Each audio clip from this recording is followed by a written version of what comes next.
एक सर उसके बाद तो सर हाँ सर फिर से स्टार्ट करिए। हाँ बताइए, ग्रेजुएशन आपने 2017 में किस विषय से किया? सर इकोनॉमिक्स ऑनर्स से ग्रेजुएशन किया सर। कहाँ किस यूनिवर्सिटी से? Sir Hansraj college Delhi university से सर। Very good. और तब से तैयारी कर रहे हैं आप लगातार? यस इससे सर। पहले कहीं चयन हुआ है आपका? सर नहीं, चयन नहीं हो पाया सर। ये मेंस लिखे हैं सर बीपीएससी का पहली बार, इस बार ये सेकंड अटेम्प्ट है मेरा बीपीएससी का। अच्छा अच्छा। और इसमें वैकल्पिक विषय क्या है आपका?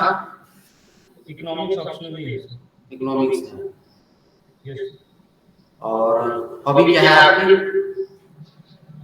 Sir. Hobby YouTube generally videos को वॉचिंग करना, और कुछ कभी कभी बुक्स भी रीडिंग करना सर। किस तरह की बुक्स पढ़ना पसंद करते हैं?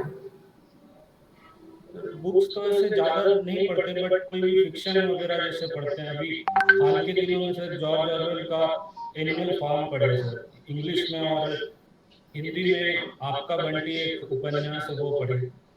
यूट्यूब पर किस तरह की वीडियो देखते हैं आप? लीजर टाइम में सर जनरली फनी वीडियोस या फिर करंट अफेयर से रिलेटेड जो एजुकेशन चैनल पे आते हैं वो सब वीडियोस।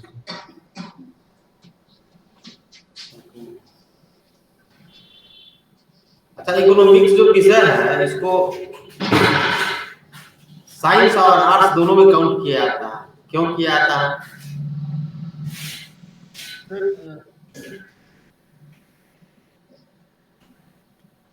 साइंस में इसलिए करते हैं सर क्योंकि इसमें क्वांट का बहुत यूज है सर। जैसे कि स्टैटिस्टिक्स भी इकोनॉमिक्स का ही पार्ट है, जिससे कि बहुत इन्फ्लेशन रेट हो, चाहे कोई भी मैक्रो इकोनॉमिक या माइक्रो इकोनॉमिक डेटा जो है निकालते हैं, वो एक साइंस का पार्ट आता है। और दूसरी तरफ सोशल एक स्ट्रीम भी आता है सर। जैसे पॉवर्टी हुआ, चाहे सोशल एम्पावरमेंट में इकोनॉमिक्स का क्या रोल है, तो आर्ट्स का भी क्षेत्र में आता है। इस वजह से दोनों में इसको कंसिडर कर सकते हैं। अच्छा, फॉरवर्ड लिंकेज और बैकवर्ड लिंकेज, इसको आप पहले थ्योरेटिकल बताइए, उसका एग्जांपल के साथ बताइए। फॉरवर्ड लिंकेज हुआ जो किसी इकोनॉमिक सेक्टर ऑफ इकोनॉमी को, जो इसके नेक्स्ट स्टेज जो उसके प्रोडक्शन लिंकेज में है, उसके साथ इसका कनेक्टिविटी होता है। और बैकवर्ड लिंकेज जो है इसके जो पिछले जो प्रोडक्शन लिंकेज हुआ है उससे हुआ है। जैसे कि हम लोग कंसिडर कर सकते हैं स्टील का, स्टील इंडस्ट्री का। स्टील जो वो एक फॉरवर्ड लिंकेज होगा जिसमें आगे स्टील का जो काम आता है। जैसे कि इंफ्रास्ट्रक्चर के लिए कोई भी इंडस्ट्रीज है, या फिर इससे रिलेटेड कोई भी इक्विपमेंट जो स्टील से बनता है वो। और स्टील बनाने के लिए जो एल्यूमिनियम, आयरन या जो भी रॉ मटेरियल्स यूज होगा वो उसके बैकवर्ड लिंकेज में होगा। और एक एग्जांपल सर फूड में भी दे सकते हैं। जैसे कि फूड प्रोसेसिंग में जो आगे फूड प्रोसेसिंग करते हैं वो फॉरवर्ड लिंकेज में होगा, और जो रॉ मटेरियल्स आता है वो बैकवर्ड लिंकेज में होगा। तो बिहार के एग्रीकल्चर के पिछड़ेपन का ये भी एक बहुत बड़ा कारण माना जाता है कि कहीं न कहीं लिंकेज में गड़बड़ी है। आप इसको कैसे देखते हैं और कैसा क्या इसका सोल्यूशन होगा? सर बिहार का लिंकेज जो जो इकोनॉमी है वो बहुत सेग्रीगेटेड है। उसको जैसे कि एग्रीकल्चर है, तो वो एग्रीकल्चर जो यहाँ फार्मर कर रहे हैं वो बहुत सब्सिस्टेंस लेवल पे कर रहे हैं। उनका इंडस्ट्री में लिंकेज बहुत कम है, फूड प्रोसेसिंग या फिर जो मार्केटिंग बेटर है। तो अगर हम लिंकेज को बढ़िया से बढ़ाएंगे तो एक लिंकेज का इफेक्ट करके ग्रोथ पहुंचा सकते हैं, जो कि अभी काम। बिहार में भी कुछ इस डायरेक्शन में कुछ काम भी हुआ है। यस सर, जैसे ऑर्गेनिक फार्मिंग को प्रमोट कर रहा है। और ये जो इकोनॉमिक सर्वे जो आया इस साल का, उसमें बताया गया कि फूड प्रोसेसिंग करीब 15% से ग्रोथ कर रहा है। तो ये देखते हैं कि लिंकेजेस का इम्प्रूवमेंट हो रहा है बिहार में। अरे बिहार के कुछ प्रोडक्ट को जीआई टैग भी दिया गया है। यस सर, जीआई जैसे सिलाव के खाजा को जीआई टैग मिला है, मुजफ्फरपुर के लीची को भी जीआई टैग मिला है, जिससे जिससे रीजनल, नेशनल और स्टेट लेवल पे भी इसका प्रमोशन में बेटर होगा, मार्केटिंग किया जा सकता है। अच्छा, जीआई टैग कहाँ से मिलता है?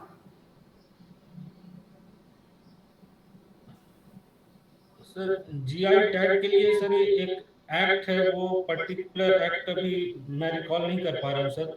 वो एक इंस्टीट्यूट है, जो इंस्टीट्यूट देती है वो इंस्टीट्यूट कहाँ है?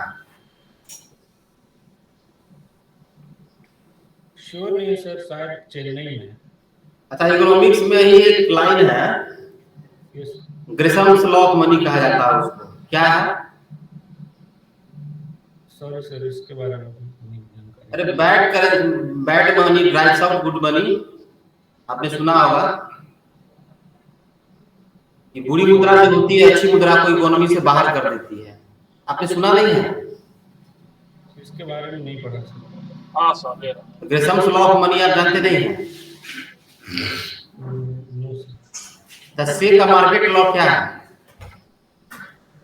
सेज का market law sir, supply creates its own demand. Basically एक क्लासिकल इकोनॉमिक्स का ये पार्ट है जिसमें फोकस प्रोडक्शन पे किया गया है, ना कि डिमांड पे, जैसे जो कि बाद के इकोनॉमिस्ट लोगों ने किया इस पे, कि प्रोडक्शन सप्लाई साइड में ज्यादा फोकस है। तो क्या से का मार्केट लॉ जो है अभी रिलेवेंट है या नहीं है? टोटली रिलेवेंट तो नहीं कह सकते, क्योंकि जो डिमांड साइड भी इक्वली इम्पोर्टेंट हो गया है सर। क्योंकि आज जो परचेजिंग पावर है, जैसे कोविड के टाइम्स में वो काफी स्लो हो गया, कम हो गया है, जिससे सप्लाई तो है बट परचेजिंग पावर नहीं होने के कारण डिमांड नहीं हो पा रहा। इसलिए ये नहीं कह सकते कि अभी पूरी तरह ये रिलेवेंट है। 1929 के ग्रेट डिप्रेशन के बाद एक बहुत बड़ा इकोनॉमिक थ्योरी आया जिसने पिछले पूरे थ्योरी को गलत साबित कर दिया। इन्होंने किसने किया था और क्या था वो थ्योरी?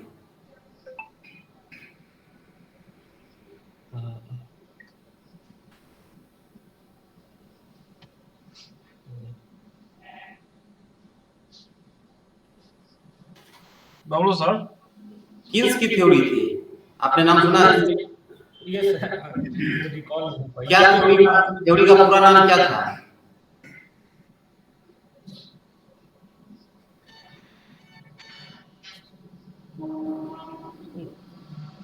एग्जैक्टली सर याद नहीं आ पा रहा, बट उस थ्योरी के बारे में क्या है वो आपको बता सकते हैं सर। आप हंसराज कॉलेज के प्रोडक्ट हैं, आपसे इतना एक्सपेक्ट करेगा इंटरव्यू बोर्ड कि आप कम से कम थ्योरी का नाम बबलू सर हम ले रहे हैं। बता पाएगा तो बहुत बैड इंप्रेशन जाएगा। बबलू सर हम ले रहे हैं। सर शायद theory of unemployment and inflation, इस तरह से। Theory of unemployment interest and money, है ना? Yes sir. तो इसने से के बाजार नियम को गलत साबित किया, क्योंकि अगर से का बाजार नियम सही होता तो वो डिप्रेशन आता ही नहीं। वो डिप्रेशन आया ही था ओवर प्रोडक्शन के कारण। यस अच्छा, अभी आपने स्टार्ट में कि अंग्रेजी लेखक का किताब का नाम एनिमल कुछ बता रहे थे। Yes sir. वही किताब का नाम बताया, एनिमल कैप्शन बताए थे आप। एनिमल फार्म सर बताए थे। हाँ, तो इकोनॉमिक्स में एक टर्म कोरोना संकट में यूज हो रहा है, एनिमल स्पिरिट। Yes sir. बताइए क्या है? सर एनिमल स्पिरिट है, बेसिकली वो कहता है कि जो इन्वेस्टमेंट है उसको, जो कोविड के टाइम्स में जहाँ प्राइवेट इन्वेस्टमेंट नहीं हो रहा है तो पब्लिक इन्वेस्टमेंट को बढ़ाना चाहिए एनिमल स्पिरिट के तरफ। तो उसी को पब्लिक इन्वेस्टमेंट को इंक्रीज करने के लिए एनिमल स्पिरिट बोला गया। नहीं, एनिमल स्पिरिट थोड़ा अच्छे से बताइए, थोड़ा सा और अच्छा से बताइए।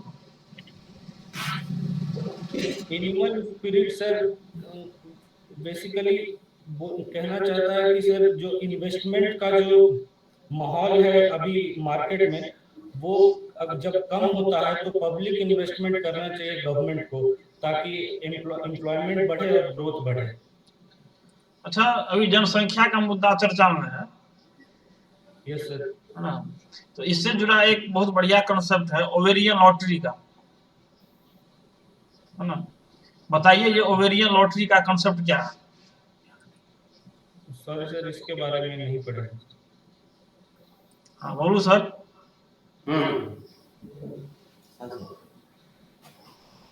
अभी न्यूज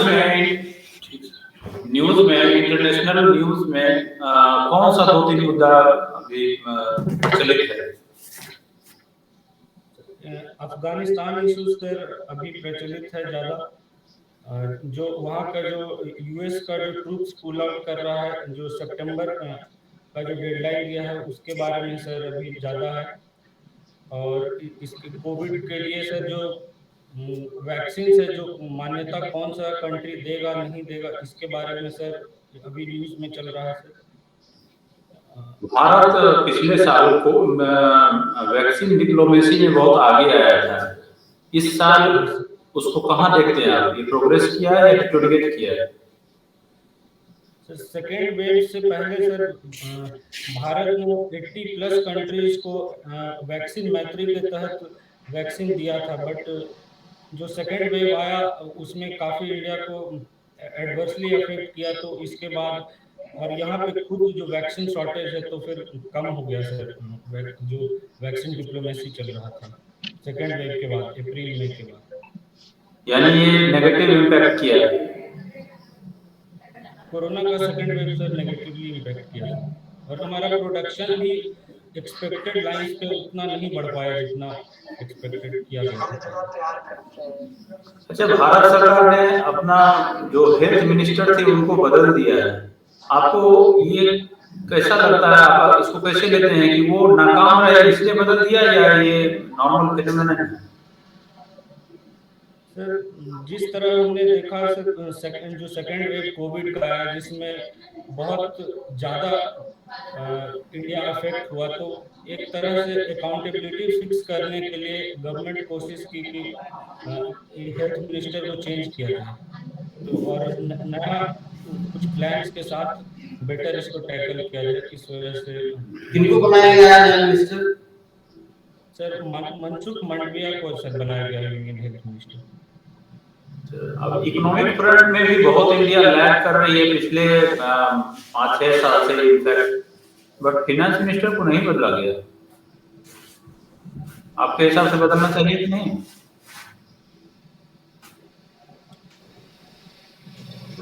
जो फाइनेंस या इकोनॉमिक्स के फ्रंट पे जो स्टेप्स लिया गया है वो सर कमेंडेबल है, तो उसके इफेक्ट आने में कुछ टाइम लग सकता है। इसलिए अगर गवर्नमेंट का ऐसा सोच रहा हो कि अगर जल्दी बदल देंगे तो फिर जो उसका इम्पैक्ट आना था वो आ नहीं पाएगा, क्योंकि फ्रीक्वेंट चेंजेस भी ठीक नहीं है सर एडमिनिस्ट्रेशन में।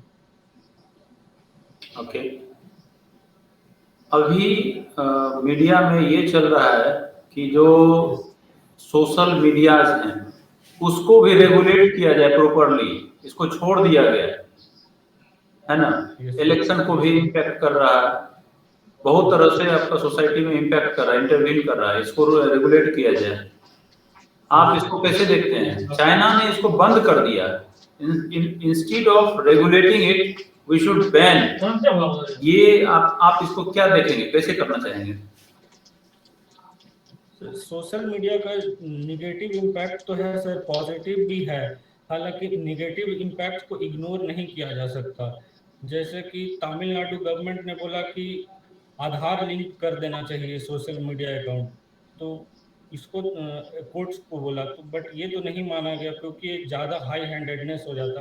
बट कुछ लेवल का रेगुलेशन जरूरी है, जिससे कि जैसे विमेन को जो प्रॉब्लम होता है, चाहे चाइल्ड पोर्नोग्राफी हो या इस तरह के जो राइट्स होते हैं, लिंचिंग होते हैं, सोशल मीडिया का बहुत सारा रोल होता है। इलेक्शन में भी सर जैसा आपने बताया, तो कुछ हद तक रेगुलेशन का जरूरत है, बट कंट्रोल या बैन नहीं करना चाहिए।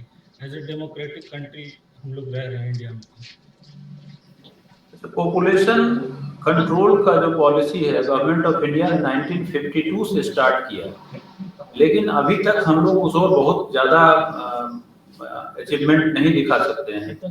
अभी हम तो हमारे दो के प्रिंसिपल पर यूपी गवर्नमेंट ने कुछ लॉ बनाने का बात कही है, क्या ये सही है? सर अगर इकोनॉमिक सर्वे की बात करें, जो यूनियन फाइनेंस मिनिस्ट्री ने लाया, तो उसमें बताया गया कि हम बहुत अराउंड 2031 के बाद हम ओवरऑल हम लोग 2.1 रिप्लेसमेंट लेवल पे पहुंच जाएंगे। बट जैसे कुछ इसमें रीजनल डिस्पैरिटीज हैं, जैसे बिहार में 3.1 है और टोटल फर्टिलिटी रेट यूपी में 2.7 है। तो स्टेट लेवल पे किया जा सकता है, जैसे स्टेट में ज़्यादा है, यूपी में, बट इसको कोर्सिव ना करके पीपल फ्रेंडली बनाने का तरफ कोशिश होना चाहिए। कैसे आपकी राय में कैसे करना चाहिए?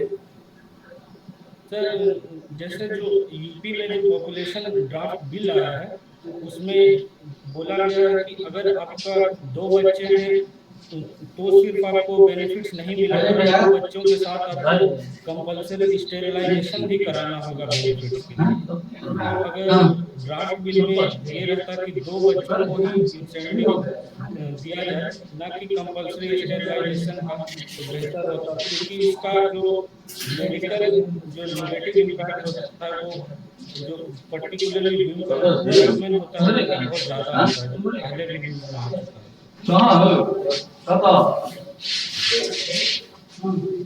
और कोई रास्ता पॉपुलेशन कंट्रोल का? पॉपुलरिटी तो ऐसे बोलते हैं कि development is the best contraception. तो अगर हम ओवरऑल डेवलपमेंट रीजन का कराए तो और एजुकेशन दे और बेटर इकोनॉमिक अपॉर्चुनिटी दे तो ये खुद को कुछ साल में कम टोटल फर्टिलिटी रेट और पॉपुलेशन दोनों कम आ सकता है। जैसे कुछ स्टेट जैसे सदर्न के स्टेट केरला जहाँ 1.7 आ चुका है टोटल फर्टिलिटी रेट बिना कोई पॉपुलेशन लॉस के। अच्छा, पॉपुलेशन का इकोनॉमिकल ग्रोथ पर क्या प्रभाव पड़ता है? सर इसका पॉजिटिव भी है और निगेटिव भी है।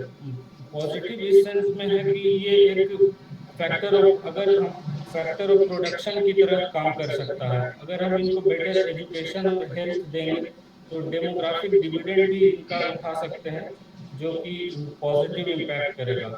पर अगर इनका हेल्थ और एजुकेशन और अदर सोशल इंडिकेटर्स बढ़िया नहीं होगा तो ये डेमोग्राफिक डिजास्टर भी हो सकता है, और जिसके कारण लिमिटेड रिसोर्सेज में फिर प्रॉब्लम होगा इससे सर। और सोशल एविल्स भी जैसे चोरी या फिर अदर जो सोशल एविल्स होता है वो भी बढ़ सकता है हाई पॉपुलेशन। वर्ल्ड लेवल पर देखा जाए तो चीन समेत कई देश हैं जो पॉपुलेशन बढ़ाने की ओर अग्रसर है और भारत वही प्रक्रिया जनसंख्या को रोकने के लिए प्रयास कर रही है। तो कहीं ऐसा ना कि आने वाले समय भारत का विकास नकारात्मक रूप से प्रभावित होगा इसके लिए? तो ये सर इसको रेगुलरली हम लोग को वर्किंग एज पॉपुलेशन कितना है किस स्टेट में, अगर स्टेट लेवल पे देखते हैं तो इसको ध्यान में रखना चाहिए, क्योंकि अगर हमारा डिपेंडेंट पॉपुलेशन बढ़ेगा तो फिर ग्रोथ को निगेटिवली इम्पैक्ट करेगा, जैसा चाइना में देखा गया। बिहार के संबंध में बताइए, छोड़िए वर्ल्ड लेवल, बिहार के संबंध में बताइए। बिहार में जो पॉपुलेशन है यहाँ तो काफी सारे समस्याएं क्रिएट कर रही है। पलायन की समस्या है, रोजगार की समस्या है, कई तरह की समस्याएं हैं। तो क्या किया जाना चाहिए? यहाँ जनसंख्या नियंत्रण कानून लागू करना चाहिए। सर जनसंख्या नियंत्रण कानून सर लास्ट रिजॉर्ट होना चाहिए मेरे हिसाब से। पहले जहां हम लोग का डेवलपमेंटल लैग जहां पे हुआ है, जैसे एजुकेशन में, जॉब अपॉर्चुनिटी प्रोवाइड कराने में, इन सब पे जोर देना चाहिए इससे पहले कि ठीक है कौन जी, आपका इंटरव्यू को खत्म कर रहा है। आप बताइए आपको कैसा लगा? थोड़ा सा सर जो इकोनॉमिक्स का जो मतलब आपने पूछा वो सर याद था, बट इंटरव्यू के टाइम नहीं हो पा रहा था, बढ़िया से ब्रश अप करें। और उन सब चीजों को अगर देखने की जरूरत है, इकोनॉमिक्स का आस्पेक्ट बहुत बड़ा है। फंडामेंटल चीज से लेकर थ्योरी चीजें पूछी जा सकती है। सर बीच में जो है ना ये सब चीजें को आपको अच्छी तरह से देखना है ना। और ये मेरा सलाह है कि हम लोगों ने देखा है थोड़ा सा खान की फैला रहे हैं और एनर्जी लेवल थोड़ा कम लग रहा है। ऐसा लग रहा है कि आप बहुत थके हो, बॉडी लैंग्वेज से भी और आवाज भी आपकी इस तरह से निकल रही है, तो थोड़ा एनर्जी लेवल बढ़ाने की जरूरत है। थोड़ा सा लाउडली बोलिए और एनर्जी बढ़ाइए। और शरीर थोड़ा सा ऐसा लगता है कि लूज है आपका, थोड़ा टाइट है। ठीक सर। तो फिर अगले वक्त में आपको बुलाना तो इन सब चीजों को देख लीजिए। और फीडबैक ऐसे सही जो बाकी चीजों पे सर जवाब बाकी चीजों पर आपकी ठीक है, आपकी राय का राय देते हैं। और इनको और शार्प करने की जरूरत है। इंटरव्यू तक और शार्प कीजिए इसको, और अपने सब्जेक्ट को अच्छे से देखिए, क्योंकि आपका ग्रेजुएशन भी वही है, ऑप्शन भी वही है, हाँ, तो इससे काफी प्रश्न बनता है और बहुत रिलेवेंट सब्जेक्ट है। नहीं सर नहीं यस सर। बिहार के संबंध में आपसे बहुत चीज पूछा जा सकता है। नहीं